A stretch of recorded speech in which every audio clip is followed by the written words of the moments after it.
بر اهل رمضان الکریم خجسته باد. ای پذیرفته شدگان درگه حق، عیدتان مبارک.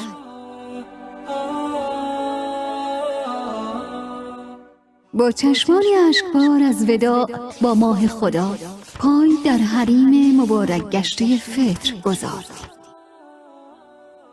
خوشا بر احوال آن مؤمنان و روزه‌دارانی که در این ماه رحمت با روزه‌داری کامل جسم و روحشان در لیلة القدر جواز حضور در جمع مقربان الله را دریافت نمودند.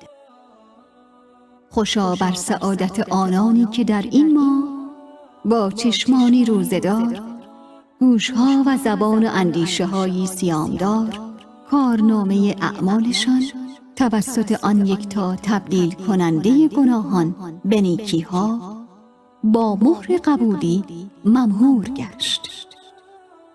آنانی که با سعی پاک و پرهیزگاریشان در صف توابین وارد گشتند و از این خانه نعمت الهی بهره کامل بردند.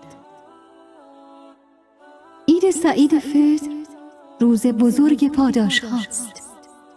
به راستی چه ثروت و شوکتی از رضایتمندی الله حلیم برتر است. کدامین نعمت دنیای فانی قابل برابری با وعده های جاودانه و صادق اویند. ره یافتگان به حریم کرامت و بخشش الله و مبشرین عید فطر آن مسلمانانی هستند که در طی ماه رمضان با ترک محرمات و انجام واجبات و نوافل از هر ساعت آن ماه عزیز در جهت نزدیکی به معبود بر حقشان بهره جستند.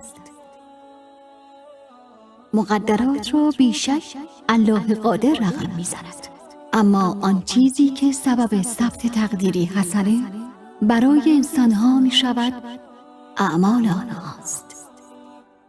اعمالی که بر اساس فرامین الهی و در راستای اجرای سنت رسول الله صلی الله علیه و آله و سلم است. رمضان کریم موسم ثبت تقدیر است. زهی سعادت بر آن کسانی که در این موسم پربرکت با طاعات و عبادات خالصانه خویش لایق بهترین مقدرات گشتند. حال وقت جشن و تهنیت و شادی برای آنان است. هنگامه عزیز تبریک گفتن به یکدیگر و تهنیت و سلام دریافت نمودن از جانب الله سبحان و ملائکه اوست. چه نیکوست حال آن مؤمنانی که پس از عید نیز با مواظبت بیشتر از جسم و روح و اندیشه طاهر شده خویش پاکی اهدا شده پروردگار را تا رمضان سال آینده حفظ می نمایند. آنان که قدر و منزلت وجود طاهرشان را دریافتند و با داخل شدن در محضر متقیان به صیانت از این موهبت می پردازند.